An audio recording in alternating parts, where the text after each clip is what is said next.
This hangout on air is live and brought to you by the co-owners of Hacking Business Technology, which is all of you. So thank you for joining us. We've got Mr. Matt Hooper and Mr. Mark Kawasaki on the line.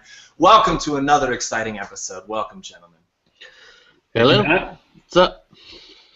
We don't actually have Miss Farah here yet. She may actually dip in and out. I miss her. She's just great. We need to fire her customers. They're too demanding for her. Yeah, she should. Yeah, Farah, if you're listening, you should ask for a promotion or some more money. Probably. You know, we'd like to compete for that time. So there was actually some really good traffic this week. I thought actually props to Hooper. Stuff you shared at Interchange 15. Most of that content was just gold. I don't know if you paid attention on the Twitter stream, but it was just beautiful. Well, thank you. Thank you. Well, you know, it was funny. And you are solely responsible. Great. Now I can ask for a promotion. So it was funny. Stephen Mann from something on the back dive TSM. I was going to bring it up, but since you brought it up, I will.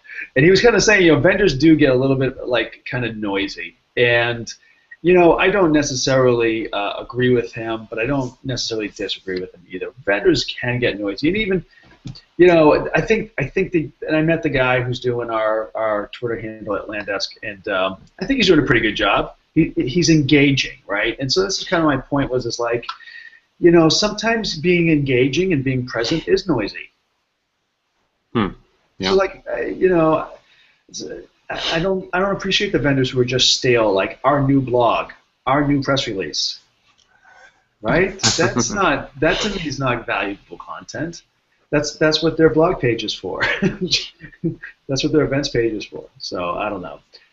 I guess, you know, we can agree to disagree, or we can, you know, continue to learn from each other. But it's definitely a different perspective, and it's been a big week. Even BMC, you know, I think they did a good job this week putting the news out there, and you know, I love Eric Tung. He's so funny. He's a great guy.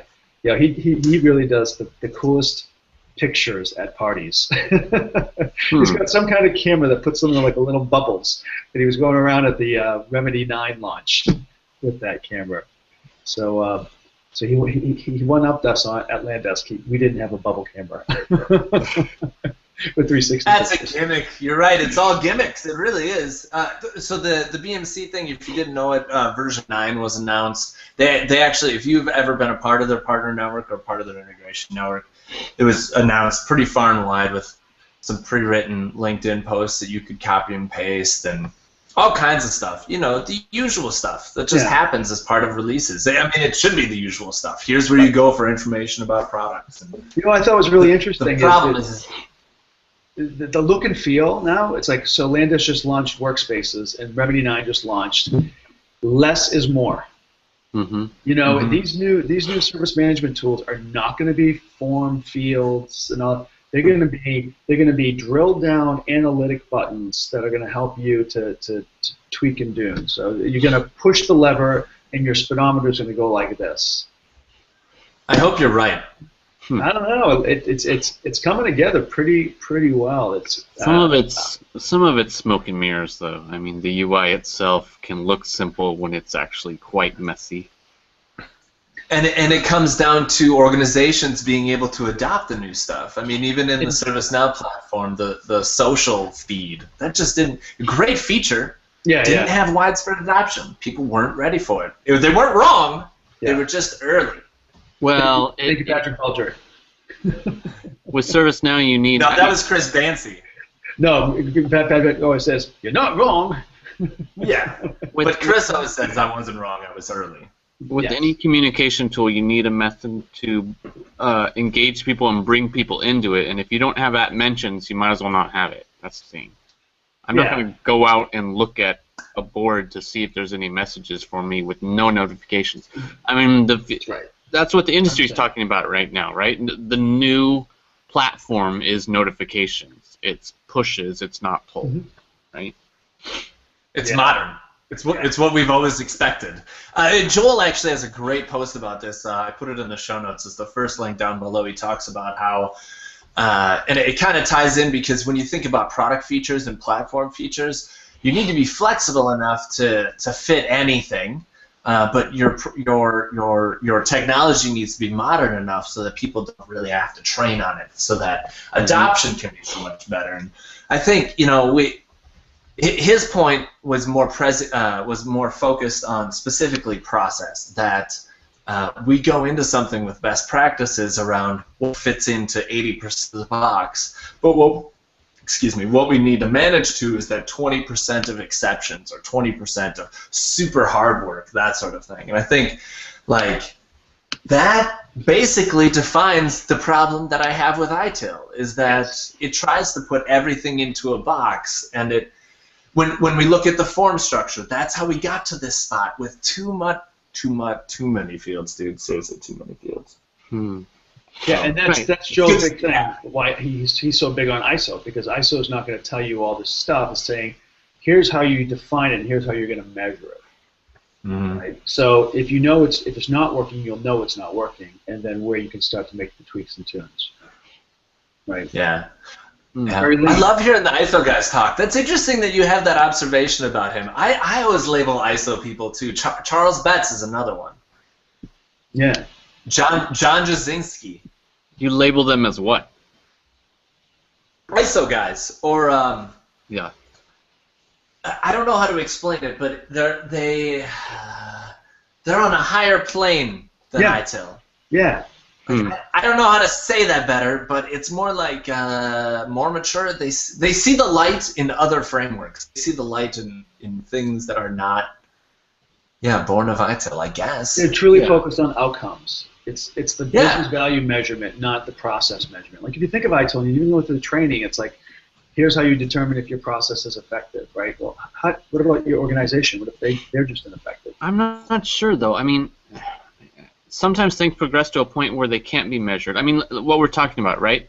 Knowledge management. How do you measure a good knowledge process if the goal is to have knowledge just inherent in the system so that you're not actually going to get any knowledge? Right? I've got the metric for that. What's that? 0 call support requests. Right. They never call, they never ask, because it's there, it's pervasive, and they have it. You've enabled them. To the point where you can literally not provide a number to call and you're okay. Yeah. Yeah, like Google. So I guess you should call a knowledge base view a call, or a complete call resolution. No. Include that in your call resolution. If you're calling a knowledge base, you've already failed. Yeah. The knowledge has to be pervasive. It comes to you. Yeah, it has to be inherent. It has to be contextual. It has to pop up when you need it, so that you're not actually going to look for anything. Yeah. Go to Groupon and tell them you have a problem, and start to type what your problem is. It will tell you the articles that are probably most likely going to solve your issue. Yeah.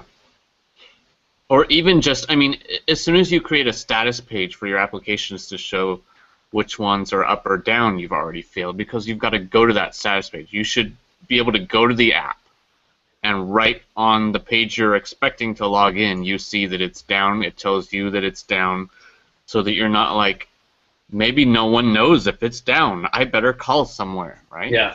And click here for a free month's service. Yeah. Exactly. You know, we want to keep you even though it was down when you wanted it. Here's a free month's service. Or IT can stop being pathetic and just keep your stupid systems up. That's the other option. And stop writing crap code. This is actually a good topic. I think it's really interesting. I think when you talk about innovation like that, I always think about the segmentation of that innovation. How can we get knowledge to be pervasive at the same time leveraging the old system? Like, how do we actually do that transition? I think, and that's sort of like the hard question that people can't answer is, what's next? We know that we want to get to this pervasive knowledge, but how do we get from where we're at today to the point where if I have a problem with the update button on this website, right, how does it teach me? You know what I'm saying? I think you can use DevOps for that. I mean, part of the problem is operationally we were providing knowledge, but instead, in development, we have to provide knowledge. That's it's sort of like it was technical debt, and instead of solving it by coding it into the system, we had a monkey do it. Exactly, that's right. We shouldn't need a knowledge base if we're writing knowledge into the product. So if I have a question about anything on my app, I can just force touch it, and it'll say, "What does this do?" Yeah. How do I use? Yeah, the thing you have to think about is we as a society, and IT society particularly, have not built that infrastructure, right? I was on the phone today with this guy who's transitioning some of the consulting projects I was running, and he goes, "Matt, your work is really good in service management, but I keep seeing project management stuff all throughout it. What are they doing, service management or project management?" I said, "Okay, let us back up for a second. You have to understand my philosophy. Project management is service management, just in bundles, okay? It's requests, it's changes, just in a bundle. An easy to carry around bag that you can say, we're doing the Windows 10 upgrade. Well, what does Windows 10 consist of? It consists of a lot of change requests, a lot of software provisioning requests. It's just a bunch of requests and changes that are going to be put in. So stick them in the records. Don't put them in a project management tool. Stick them in the records and make them do that. And, oh, guess what, too? Tie in knowledge to the project. Tie in asset management to the project. Because why are you buying this asset? Why are you provisioning? Oh, because of a project. Why are you doing these activities? Oh, because of the project we had someone ask us for this. Well, where's the knowledge associated? Why are we doing it? When are we doing it? How are we doing it? What worked well? What didn't well? Capturing all that knowledge is not knowledge articles, they're knowledge artifacts. And they have to be contained and linked to the CMDB. Yes. I like that, yeah. I think you've just summarized like my thoughts for the past month into like 2 sentences. Yeah, it's so frustrating, right? Project management should just be another view into a view. Yeah. Yes, not another set of records and tables, but it's just another piece of relationship. It's a layer on top of this, of these other tables and databases. Not to get off topic, but it'll be interesting to see what ServiceNow does on that sort of thing, since they are separating their product into these kind of buckets now, where project lives in a totally different licensing structure as some of the other modules. Seems like going backwards, but... Yeah. Now, Hooper's not allowed to talk about this anymore, so we can't talk about ServiceNow specifically. We should call it the tool formerly known as ServiceNow. Yeah, the tool that shall not be mentioned. Yeah, I think that's a really cool concept. I think and combine it with our last concept around how we just need flexible work systems so that I can, and I've had blog post after blog post about this recently, I can't get enough of it off of my chest. Enabling your employees to manage demand of their time or transparency into what they're capable of and what the business needs are. Like that is like the perfect triangle of how you want to collaborate, I think. Yeah.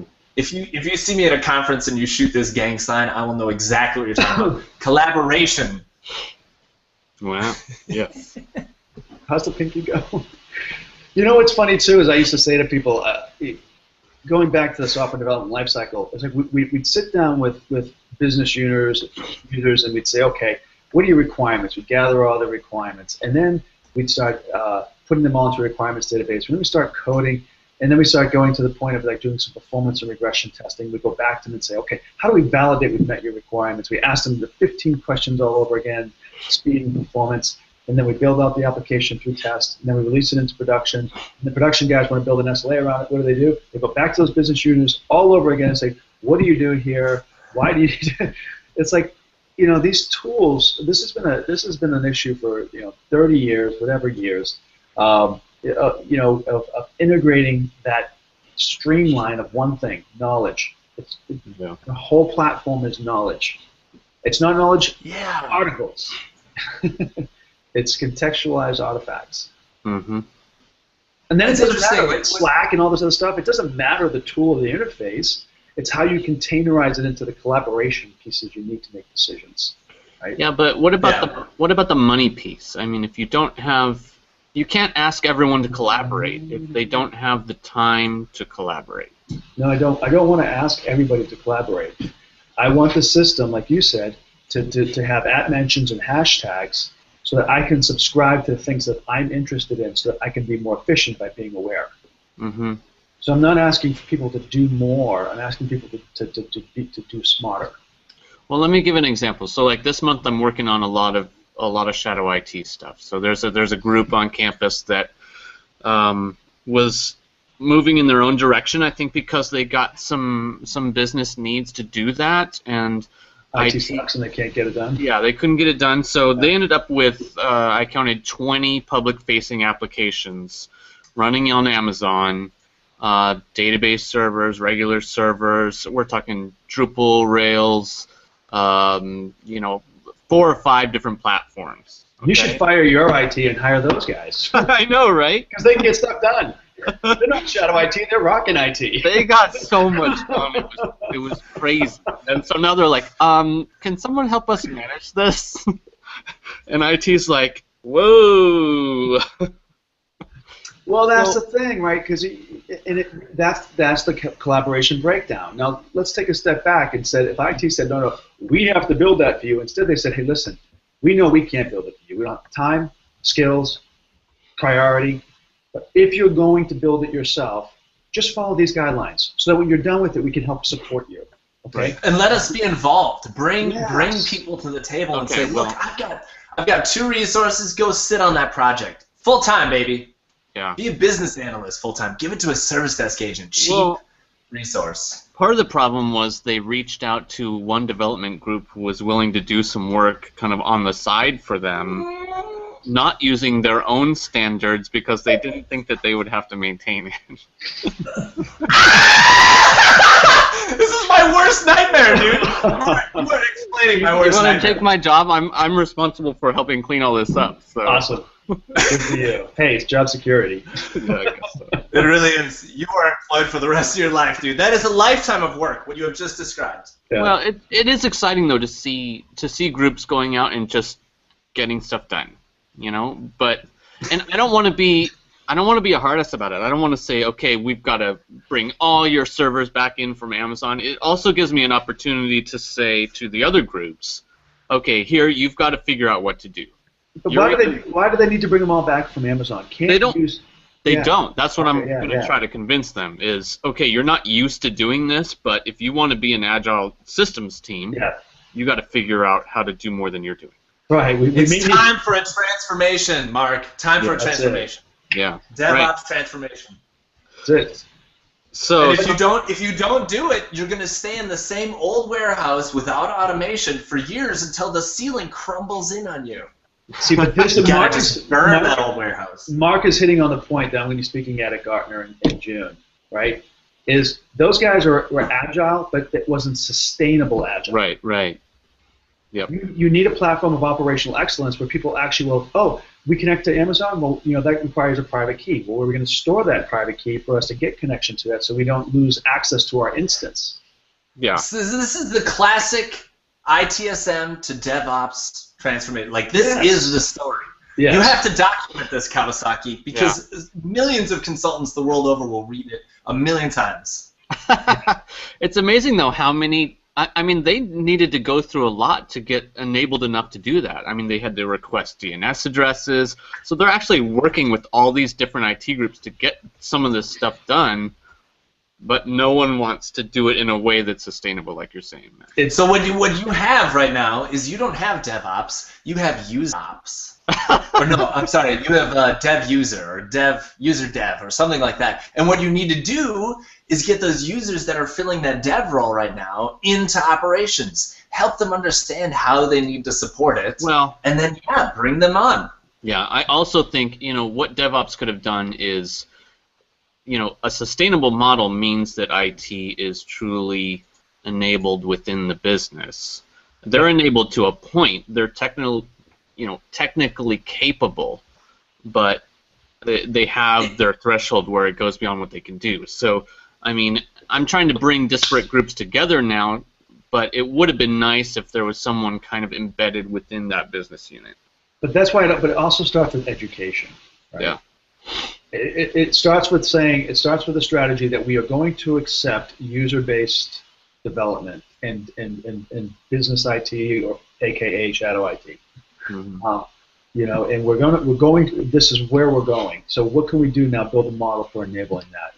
Yeah. Where's the demarc for shared services? Where's the levels of accountability? How will change happen and who will be notified?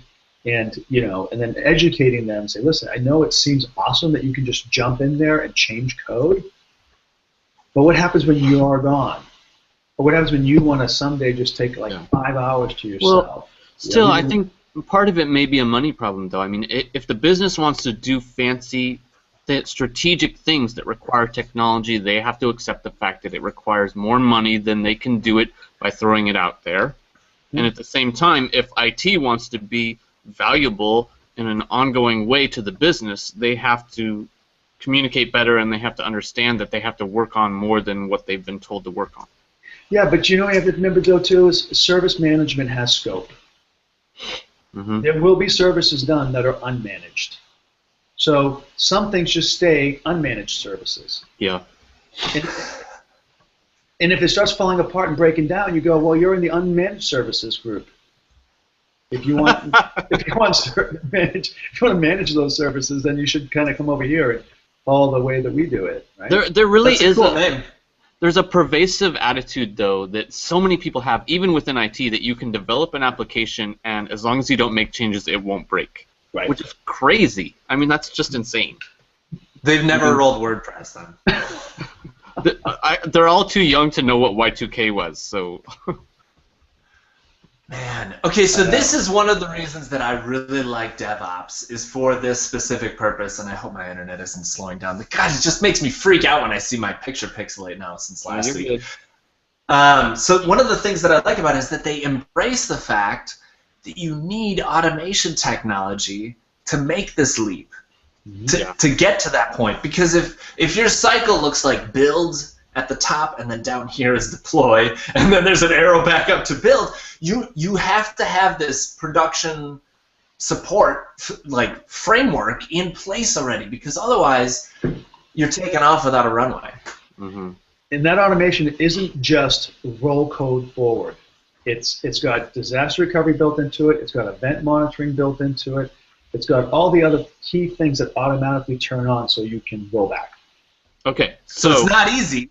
No, it takes time to build that architecture. And money. Right, but what happens when it is in place? I still lean towards what I think the business may be suspecting, and that's that they don't need IT to manage this stuff. If the automation is good enough and really becomes commoditized technology, can't they do it sustainable without IT? Yes. Which is that question we always come back to. You have to. It's up to your legal department. You need legal and risk just to evaluate your vendors. Policies. Yeah. If they follow the policies and they follow the processes and they work collaboratively, they will. Listen, there's always going to be an IT department, right? Because not every business is going to manage their own networks and switches and routers and facilities will always be there, even if we all work from home. Yeah. But it's just it's separating the demarc. What they really want is they want the business enabling technology, like database management and database architecture and UI. Then everything else they kind of want to give away because that's commoditized and it's. Yeah, I mean, I was surprised that they got as far as they did. I think that's telling that a business unit could spin up servers, install a SQL database somehow, and get some help coding an application all on their own. I mean, that's pretty amazing. I think that's... No, it's a capitalist society. You can get that easy. I know 6 people within arm range that you can buy those images, Mark. You just buy them. Oh, I know. Fully deployed, PHP stacks, MySQL on them. Exactly. And that's what I mean, though. It's amazing that they could get that far, but then they hit a point where they couldn't. I've got to believe in 5 years that wall will move further away, and I'll be out of a job because of that, perhaps. That's interesting. The point of no return gets further away as time goes on. Hooper, what do you think? You will never be out of a job because your role is going to change. Now, your job today is doing cleanup. Your job today is doing command and control because but you are a spark of innovation. Yeah. And you don't spend more than 20% doing that in your job because it's a dysfunctional operation. But as they become more equipped, and as you become more equipped, you become more the enabler that you're supposed to be. Right. Such as hey guys, let's not just start thinking about this from a web design with with these architectures here for failover. Let's think about how this can also be put in microservices, so we can do languages in different schools and different business units and reuse things. And you become that truly creative architect you're supposed to be. Yeah, exactly. And you're so overly paid to do now, but you just don't do. And when that's a backhanded compliment if I've ever heard one. The imperative then is as you look less busy, do not be deluded by management that you are less valuable. For example, your impact in saving one problem, means thousands of incidents that don't happen. And it ends up coming down to like productivity. How much productivity are you saying at a higher level that you're saving because you're able to fix bigger problems than just managing the minutia, managing the fires that you're already managing. You get past that. Yeah, it goes back to Mark's measurement. Measurement question. How do you measure productivity? Mm. And you can't. I mean, you really can't. It's really hard. There's a perception about it. And one of the things that, and I write about it as often as possible, is this collaboration that's transparent. You have no question about who is being productive. If you want to see who's contributing to this podcast, you log into that Podio site that Hooper spun up, and you see literally how much contribution people are making. And like when you talk about a project view, that's exactly what I think about. The tasks in there are just tasks, Kanban style working, and someone's just looking at it as a project. I'm looking at it as a task dashboard. Someone else is looking at it as a report. It's the world has changed. Change with it. Yeah, and let the data speak. I mean. Yes. Yeah. I don't know. You don't. Oftentimes you don't need. Yeah, you don't need a narrative around data if it's good enough data. And so, I mean, if a manager is giving a status report up the chain and is adding comments, about certain employees and therefore can't share that status report with other people, back away and let the data speak. I mean, come on. It's too abusive. Yeah. Stop the abuse. Start hacking business technology. All right, that's the podcast. We'll see you next week. Thanks, guys. Bye.